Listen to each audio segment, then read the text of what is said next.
What is happening, y'all? Mr. Koopa here, and welcome to Metal Gear Solid 3 Snake Eater. This is on the Master Collection, so I guess I don't know if they're going to call it Master Collection or HD Edition. So, we're taking a break from the usual rigmarole of Oblivion, so that I can cover one of the finest games ever made. And little known fact to all my viewers and all my subscribers, Metal Gear Solid is my favorite franchise of all time. I grew up with it. It was the first game outside of Super Mario World that I actually played and loved. And now I want to bring this to you. And this will be on extreme difficulty, just so that we're clear. And of course, I just did an extreme clear on stream for practice. Now, the reason why I'm doing this, as of today, August 17th, 2025, we are 11 days away from the remake. So I want to cover the original, then play the remake back to back before we return to Oblivion. And then I'm going to keep this as an open series on the channel to go back and cover the other games, I would be doing it in chronological order. So Peace Walker, Ground Zero, Phantom Pain, yada, yada, yada. So this is a very cinematic heavy game, and I do not want hour-long videos. So when there is a cinematic playing, I might give some input here and there just because I'm bored, because I'm not actually playing the game. And we're going to try and keep these videos short. So I'm going to go like chapter by chapter. So if there's a long cutscene and the video runs 20-30 minutes, I'm just going to cut it and then we'll do the gameplay bit next. But that's enough rambling. Without further ado, new game. And just for the extra cutscene, because it was the way I played it the first time when this game came out back in 2004, I like MGS2. And we're cranking it up to extreme. The only way to play the game. After the end of World War II, the world was split into two, East and West. This marked the beginning of the era called the Cold War.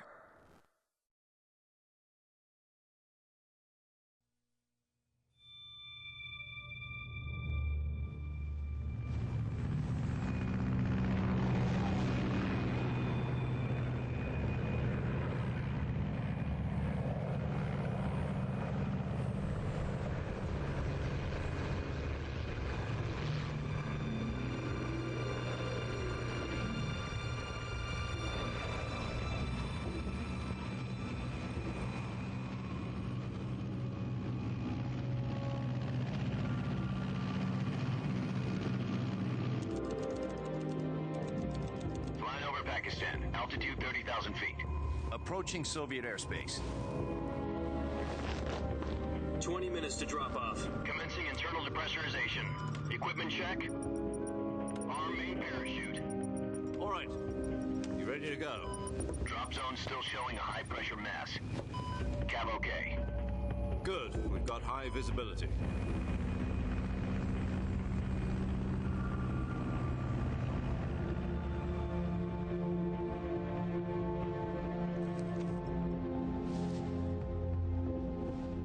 That cigar.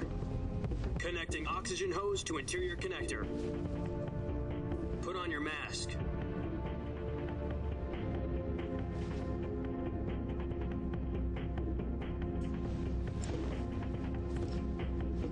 Does this panty waste know what he's doing?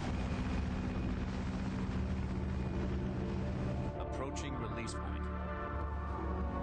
10 minutes to drop off. Hey, are you deaf? He said put out the cigar and put on your mask.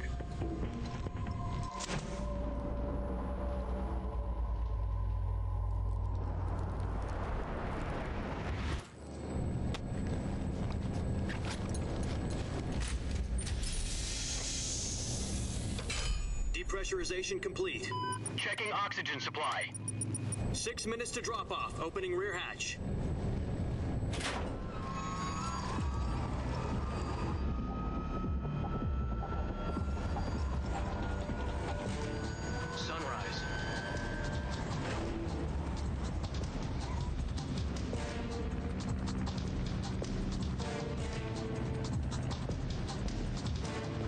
Temperature minus 46 degrees Celsius.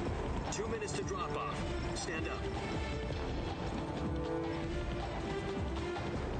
You'll be falling at 130 miles per hour. Try not to get frostbite from the wind chill. 1 minute to drop off. Move to the rear. Activate the alarm bottle. This is one for the history books. The world's first halo jump. 10 seconds to drop off. Stand by. Status okay, all green. Prepare for drop-off. Countdown. 5, 4, 3, 2, 1. Spread your wings and Fly. God be with you.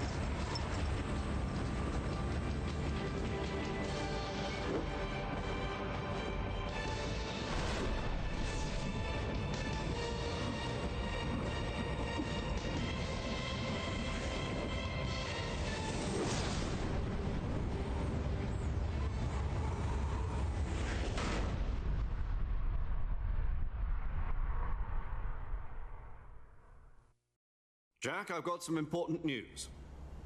The head of the CIA has finally given us the green light for the Virtuous mission.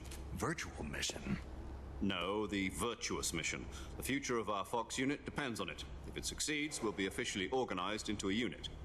Virtuous mission? Sounds like some kind of initiation ritual. You know, don't get cocky. This isn't a training op. Right. So what exactly is this wonderful mission? Well, about 2 years ago, a certain Soviet scientist requested asylum in the West through one of our moles. His name is Nikolai Stepanovich Sokolov. He's head of the OKB 754 Design Bureau, one of the Soviets' top-secret weapon research facilities, and the East's foremost expert on weapons development. Sokolov? Isn't he that famous rocket scientist? The very same. On April the 12th, 1961, the Soviets achieved the first manned spaceflight in history. The Earth was blue, but there was no God. Well spoken. The rocket that carried Yuri Gagarin into orbit was the A-1, known as the Vostok rocket. Sokolov is said to be the man most responsible for the multi-engine cluster used in that rocket. After Gagarin's flight, Sokolov left rocket development to become the head of the newly established Design Bureau. From a lowly technician to head of a design bureau, that's quite a success story, so why'd he want to defect? It seems he'd become afraid of his own creations. Afraid? Call it a crisis of conscience. And for that, he left his country and his family behind and went over the fence? Not exactly. One of his conditions was that his family was also to be taken safely to the West. We used a mole to get the family out first and succeeded in sneaking Sokolov over the Berlin Wall shortly afterwards. I was the one who conducted the operation. The security on the eastern side was still full of holes back then. Then what? We got Sokolov over in one piece, but the whole ordeal had left him exhausted, and we checked him into a hospital in West Berlin.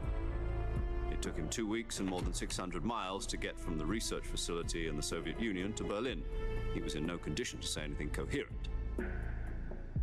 And it was only a week later that we had something much bigger on our hands. The Cuban Missile Crisis. October the 16th, 1962, President Kennedy received word that the Soviets were in the process of deploying intermediate-range ballistic missiles in Cuba. The President demanded that the Soviets dismantle and remove the missiles. At the same time, he announced a naval blockade to prevent further missile shipments from reaching Cuba. But the Soviets didn't back down, instead placing their armed forces on secondary alert. Soviet transport ships carrying missiles continued on course towards Cuba. US and Soviet forces went on alert for an all-out nuclear war. Frantic negotiations were conducted through the UN's Emergency Security Council and unofficial channels to end the hair-trigger standoff. Finally, on October the 28th, the Soviet Union agreed to remove its missiles from Cuba. And so the world avoided a nuclear holocaust. But in order to get the Soviets to pull their missiles out, we had to make a deal. You mean the one where the US agreed to remove its IRBMs from Turkey? No. The Jupiter IRBMs deployed in Turkey were obsolete, and we were going to get rid of them anyway. They had no strategic value whatsoever to either the US or the Russians. The Turkey deal was a ruse, a cover story that was fed to the other intelligence agencies around the world. So what did the Russians really want? Sokolov. They wanted us to return Sokolov. You mean the Soviets pulled out of Cuba just to get their hands on Sokolov? That's right. What the hell was he working on? At the time, we had no idea. We were running out of time. was either give up Sokolov or risk full-scale nuclear war. In the end, we had no choice. President Kennedy gave in to Khrushchev's demand. The next day, I got Sokolov out of the hospital, handing him over to agents on the eastern side. Sokolov kept on screaming, "Save me," until he disappeared from my sight. Then a month ago, we received some new information from one of our moles.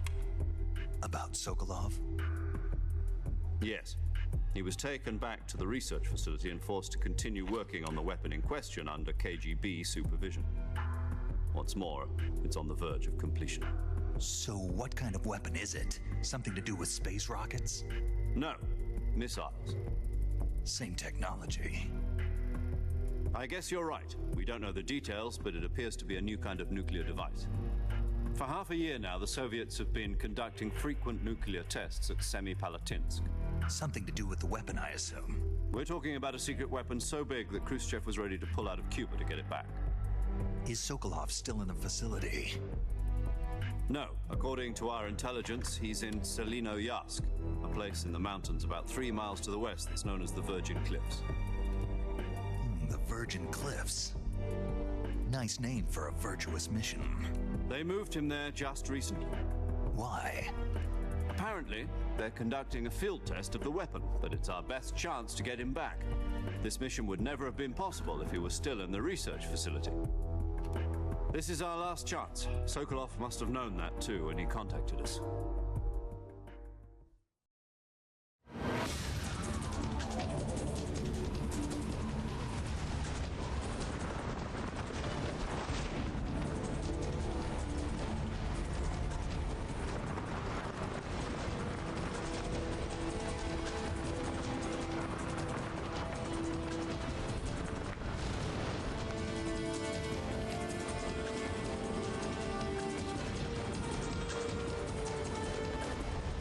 Listen up, Jack.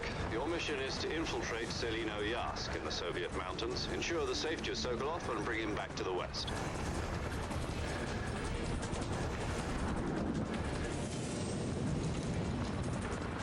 If we don't get Sokolov back before that weapon is complete, we'll be facing a major crisis. The clock is ticking.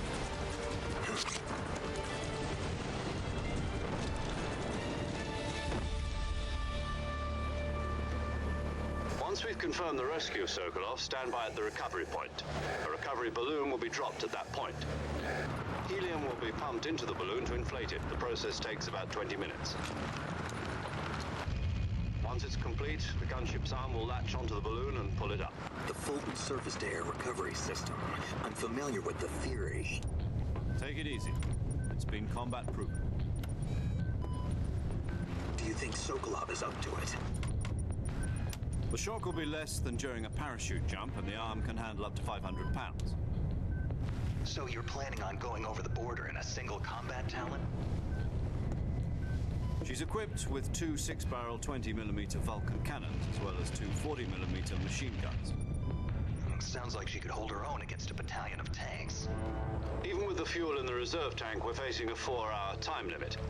If all goes well, it shouldn't take more than a few hours. Home in time for dinner. But if anything goes wrong, you'll be eating dinner, breakfast, and all the rest of your meals in the jungle.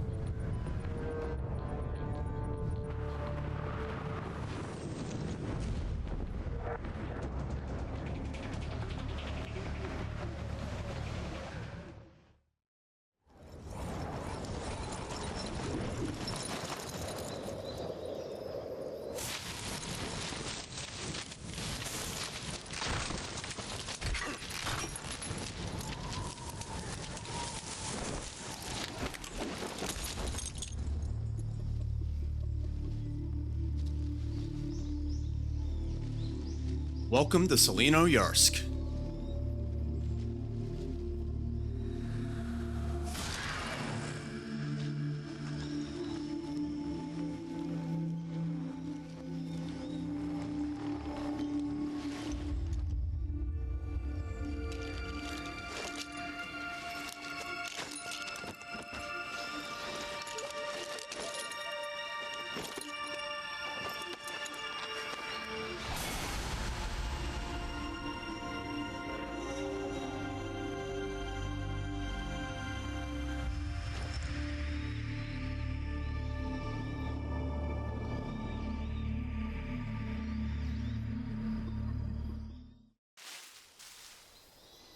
Okay, we're in control, and that is definitely not Solid Snake. Or Naked Snake. Or any snake. I loved it when they put this gag in there. When I first played the original game, this is the way I played it, and I was like, no way I'm playing as Raiden again. Keep in mind, I was 13 at the time. Do you copy? You're already in enemy territory, and somebody might be listening in. From here on out, we'll be using code names to refer to each other. Your code name for this mission will be Naked Snake. I'll be referring to you as Snake from now on. You're not to mention your real name. Snake? What, you don't like snakes? What do you mean? You've eaten one before, haven't you? In survival training. I'm glad to hear that. I don't know if I'd ever order one in a restaurant, but... Be careful, you might not have a choice. What about you, Major? What should I call you? Let's see. I'll be Tom. Call me Major Tom. Oh, and Snake. Yeah, The crew isn't watching anymore. You can take off the disguise now. good idea. This isn't right. Time for the snake to shed his skin.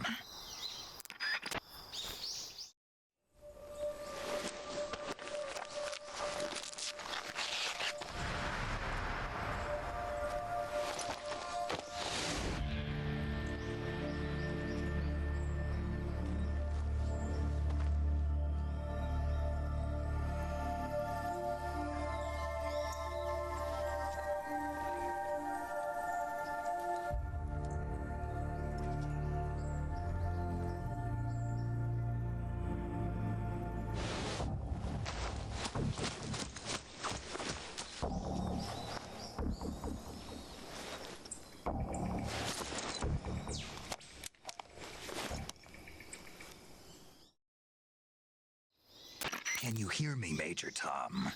This is Snake. Kept you waiting, huh? This will be a sneaking mission. You must not be seen by the enemy. You must leave no trace of your presence. Is that clear? This kind of infiltration is the Fox unit's speciality. In other words, weapons and equipment are procured on site. That goes for food as well. You're completely naked, just as your name implies. Great. Now I see why you asked me if I like snakes. I suppose calling me Snake was your idea of a joke, too. No, there's a good reason for that. I'll tell you later when the time is right. Gotcha. Getting back to the subject, how exactly am I supposed to feed myself? You've been issued a knife and a tranquilizer gun. Use them to hunt for food. You'll also find some medical supplies in your backpack. Yeah, about the backpack. I lost it in a tree on the way down. I see. Well, you'd better go back and get it then. You know where it is? No problem. I can see it from here. It's stuck on a branch. To climb a tree, stand in front of a tree that's covered in ivy and press the action button. I'll be monitoring your progress over the radio. We can't risk violating Soviet airspace, but I'll be in the gunship. My frequency is 140.85. I'll give you a call if I need to talk to you. If you need to talk to me, use the send function. Okay, Snake, go get your backpack. Okay, very briefly in control again.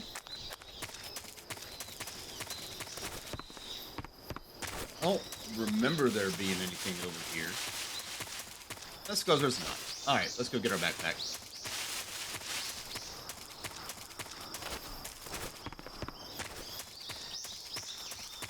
Huh.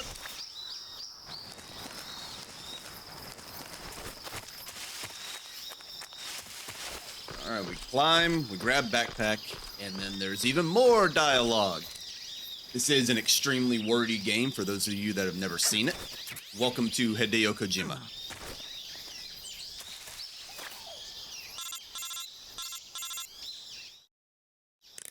I see you've retrieved your backpack, Snake. To equip a weapon, it's necessary to take it out of your backpack. In the survival viewer, choose Weapon from the backpack. Your available weapons will be displayed in a window in the upper left. From that list, choose the weapon you want to equip and press the Enter button. For other equipped items, just do the same thing from Item. Got it.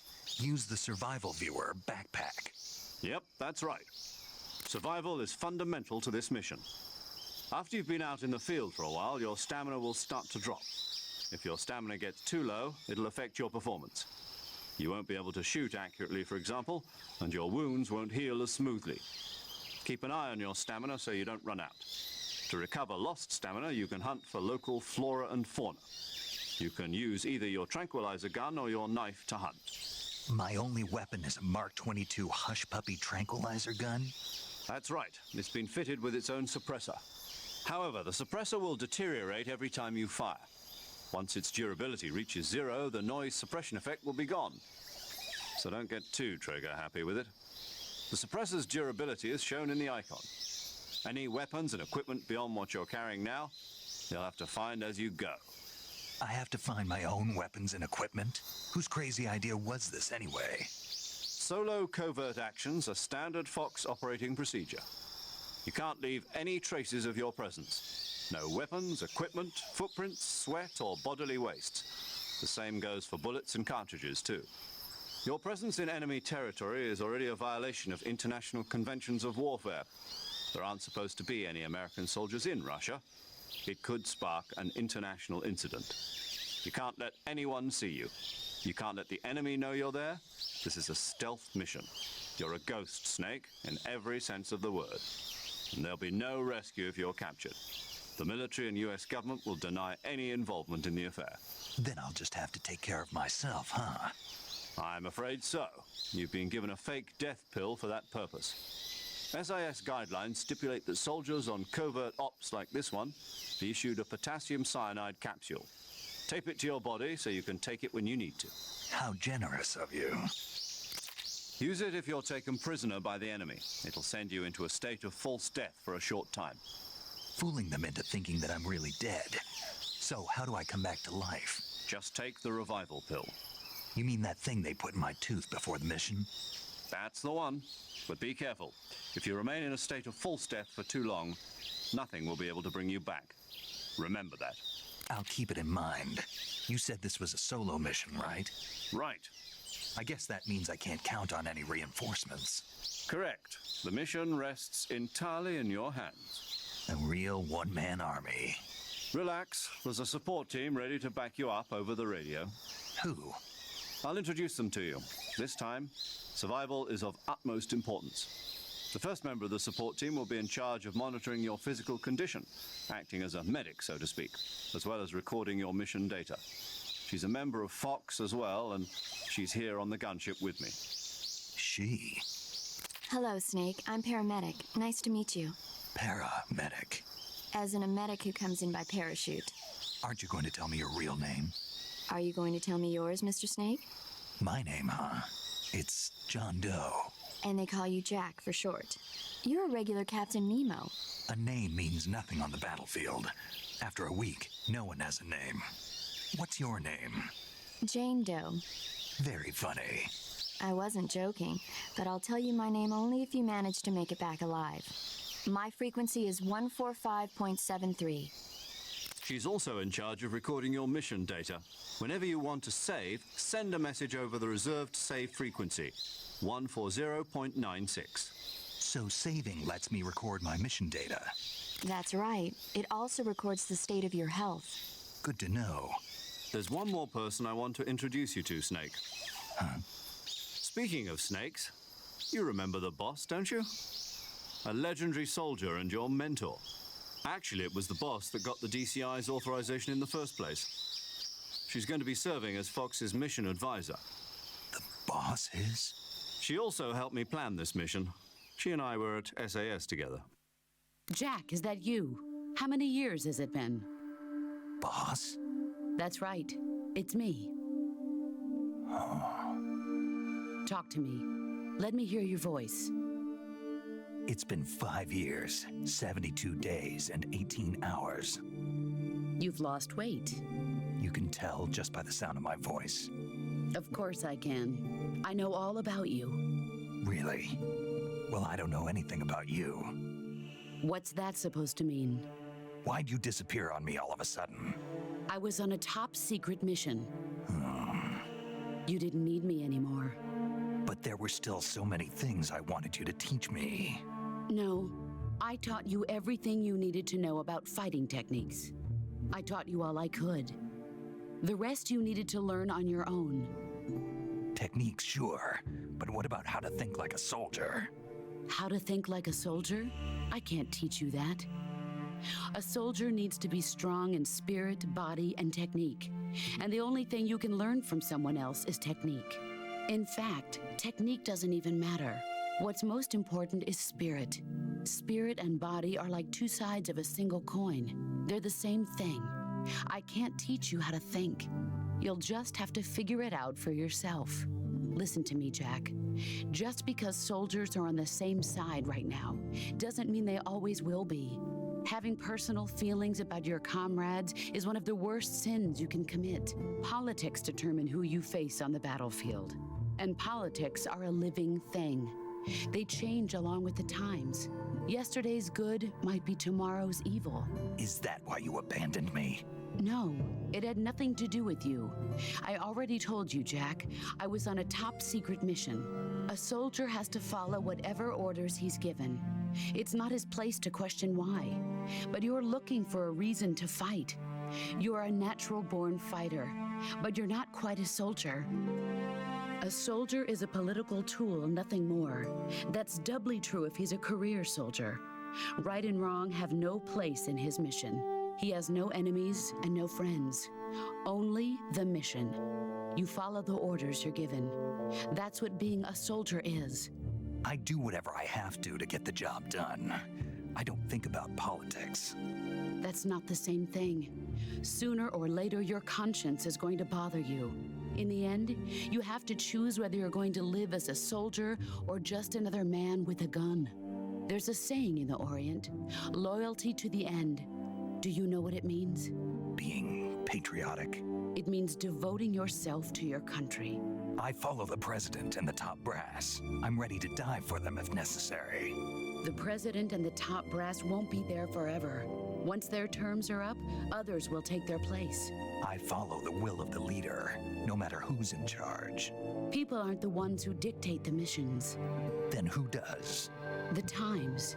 People's values change over time, and so do the leaders of a country. So there's no such thing as an enemy in absolute terms. The enemies we fight are only enemies in relative terms, constantly changing with the times. As long as we have loyalty to the end, there's no point in believing in anything, even in those we love. And that's the way a soldier's supposed to think? The only thing we can believe in with absolute certainty is the mission, Jack. All right, but do me a favor. What is it? Call me Snake.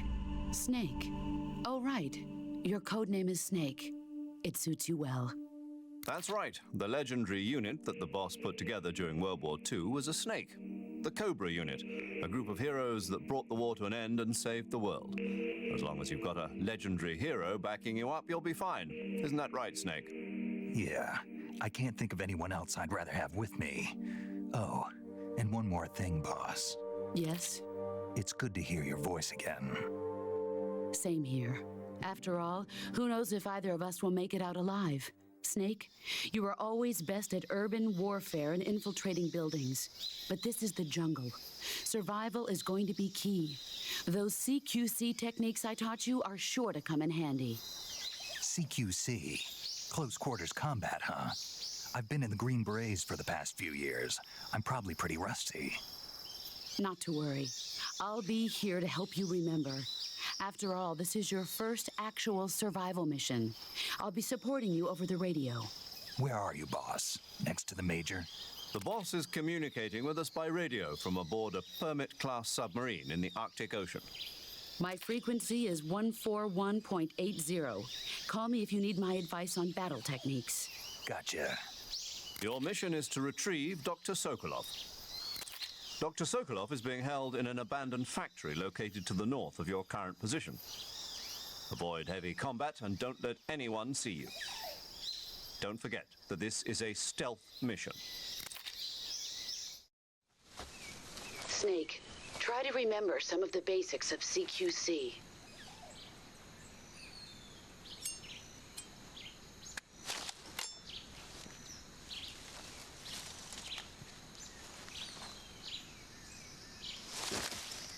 Commencing Virtuous mission now.